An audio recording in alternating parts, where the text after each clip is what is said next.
Godly Family, sungguh bersyukur kita bisa berjumpa kembali dalam menyongsong peringatan 68 tahun gereja yang kita cintai bersama.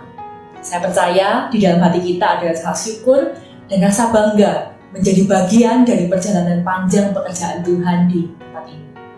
Kebanyakan dari kita pernah dan masih mengambil bagian menjadi majelis, pengurus, anggota komisi dan persekutuan, anggota paduan suara, pelayanan ibadah, tim PI, guru sekolah minggu, dan berbagai peran pelayanan yang lain. Sungguh itu adalah suatu hak istimewa yang Tuhan berikan, sehingga kita dapat dipercaya menjadi bagian dari pengembangan gerejanya.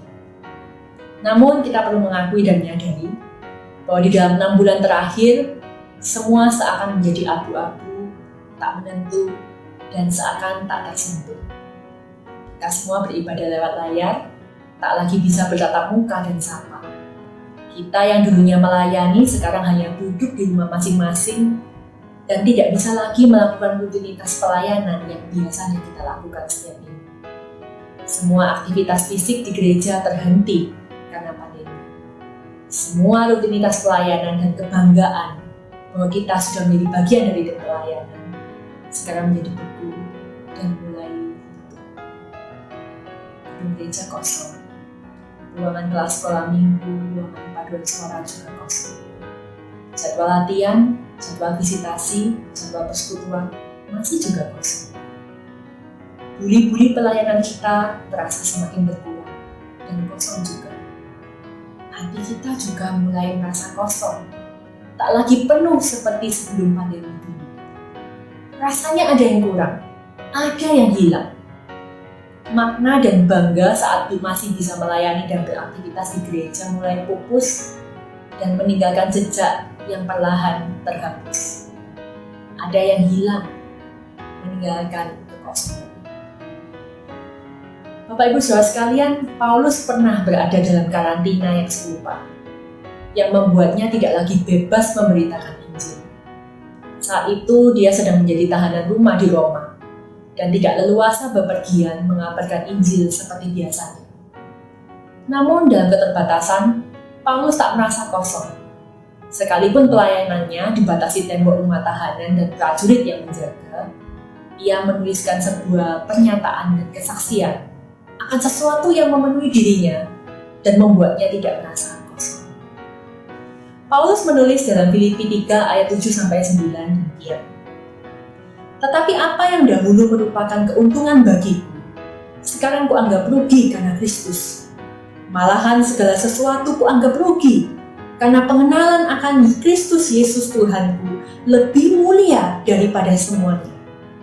Oleh karena dialah, aku telah melepaskan semuanya itu, dan menganggapnya sampah, supaya aku memperoleh Kristus, dan berada di dalam Dia bukan dengan kebenaranku sendiri karena mentaati hukum Taurat, melainkan dengan kebenaran karena kepercayaan kepada Kristus, yaitu kebenaran yang Allah anugerahkan berdasarkan kepercayaan.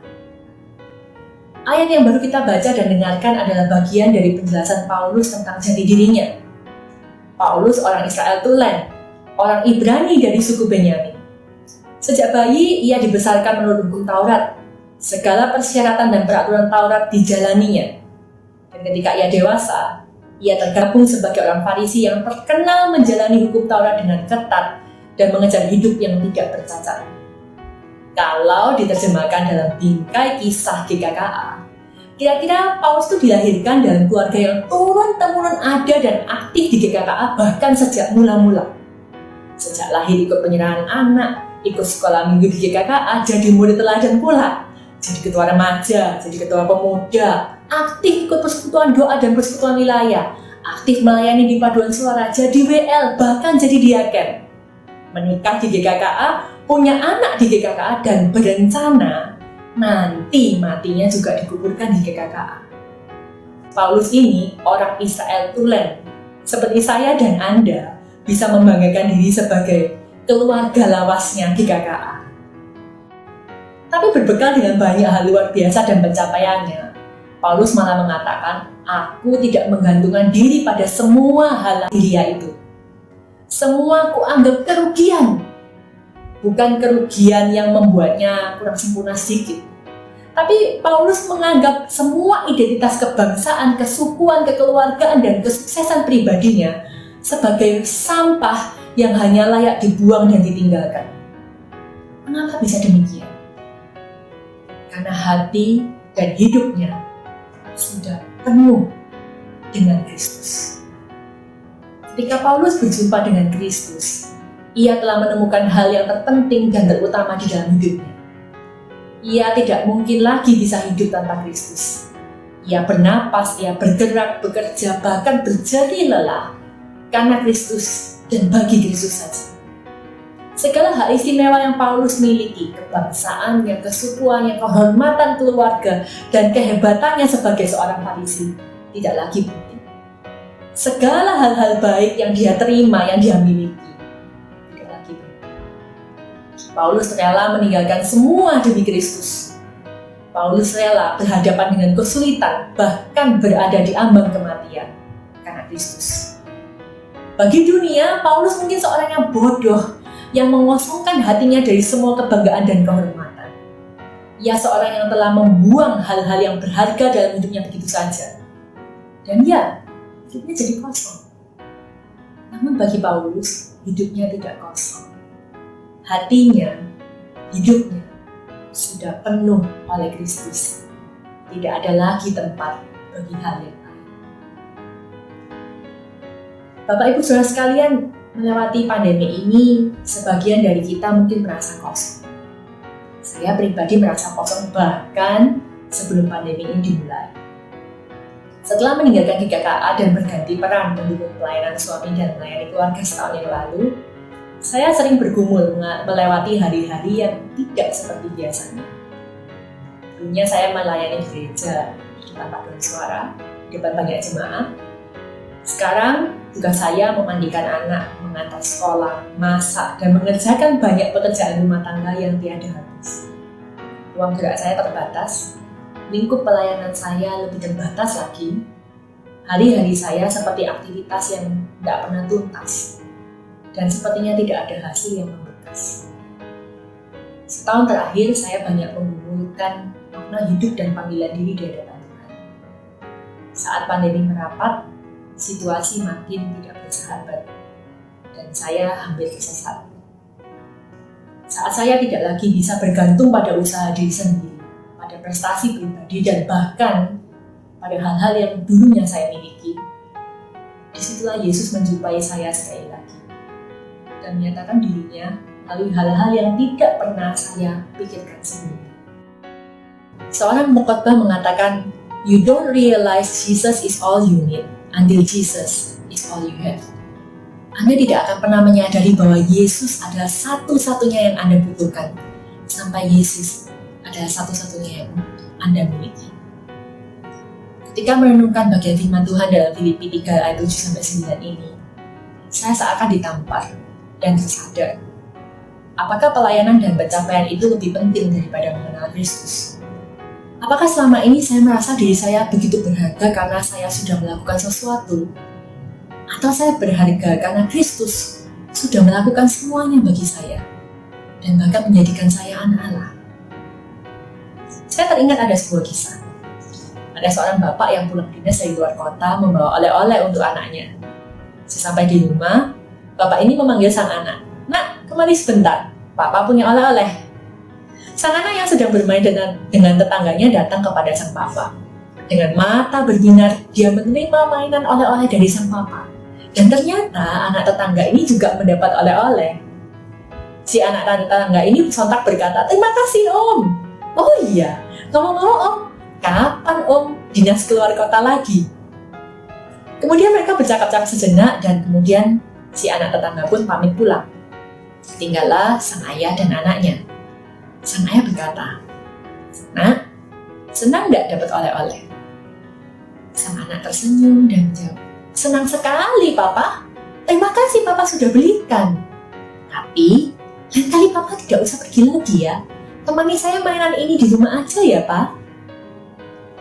Bapak Ibu Saudara sekalian, kita seringkali seperti si anak tetangga yang menggunakan relasinya dengan si Om yang baik hati untuk mendapatkan sesuatu. Kita menggunakan identitas kita sebagai orang Kristen sebagai anggota GKKA untuk memperoleh pujian yang menguntungkan diri sendiri. Kita menggunakan talenta kita bukan supaya Tuhan dimuliakan, tetapi supaya kita merasa cukup baik disebut orang Kristen yang sudah melayani. Dan bahkan kita melakukan itu untuk merasa lebih baik dari orang lain. Mungkin juga berbekal pemahaman tentang berkat Allah, kita bekerja keras dan mengumpulkan harta dan kekayaan duniawi. Tapi ketika pandemi datang, dan ketika semua hal baik yang kita miliki dan biasanya kita banggakan itu mulai menjauh, kita jadi rapuh. Kita merasa kurang berharga dan kurang rohani, karena tidak ada yang bisa dicapai oleh tangan dan kaki ini. Karena apa yang kita lakukan sepertinya tidak pernah cukup, dan apa yang kita upayakan sepertinya selalu gagal. Paulus mengajak kita untuk menjadi seorang anak yang melihat semua hal baik, semua hak istimewa sebagai alat untuk mengenal Sang Bapa. Paulus memberikan teladan yang tidak terus menuntut hak istimewa, tetapi dia malah melepaskan semuanya itu untuk pribadi yang paling istimewa baginya. Paulus mengajak kita untuk tidak minta dihormati atau dikagumi karena jasa pelayanan kita di masa lalu, atau karena kesuksesan kehidupan kita di masa sekarang.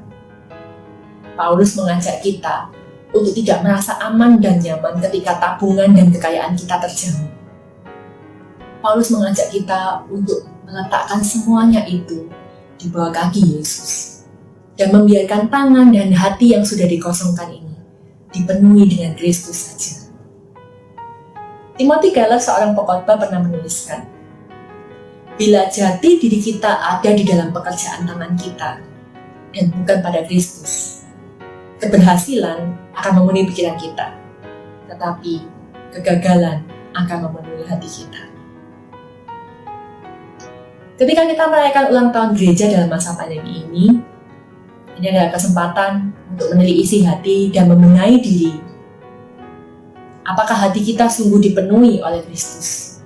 Ataukah hati kita kosong karena kesuksesan dan hak istimewa yang kita banggakan maknanya tak sebesar biasanya? Atau kita kosong, sama seperti tabungan yang makin menipis dan penghasilan yang terus teriris? Apakah kita merasa patut dihormati dan hidup menjadi berarti karena setelah menjadi jemaat setia selama bertahun-tahun dan bahkan berjerih lelah melayani membangun gereja seperti sekarang ini? Apakah kita merasa sekarang kita makin tidak berguna karena keuangan makin sempit dan kehidupan kita makin terimpit? Ataukah kita mengimani kita berharga di mata Tuhan dan selalu Ia jaga, sehingga karenanya kita hidup tak takut membayar harga, bahkan memberi jiwa raga untuk kerajaan surga? Apakah kita menggunakan Tuhan untuk memenuhi hidup dengan kenyamanan dan keistimewaan dunia? Ataukah kita telah dipenuhi dengan Kristus, sehingga semua hal duniawi itu kita gunakan sebagai alat untuk pekerjaan dan tujuan surga? Godly family, Bapak Ibu Saudara yang saya kasihi dan dikasihi oleh Tuhan, mari kita penuhi hati kita dan diri ini dengan Kristus saja. Jadikan Dia yang terpenting dan terutama. Saya dan Anda berharga di hadapan-Nya. Ia mengasihi kita bahkan jauh sebelum kita mampu berbuat sesuatu untuknya. Dan Ia ingin memenuhi hidup saya dan hidup Anda dengan kehadiran-Nya. Dalam Kristus kita penuh, dan dalam Dia hidup kita utuh. Merayakan ulang tahun ke-68 di tengah pandemi ini, mari kita dipenuhi kerinduan untuk mengenal Kristus. Sekalipun hidup kita makin kosong di dalam pandangan dunia, hati kita penuh oleh Kristus, Sang Raja.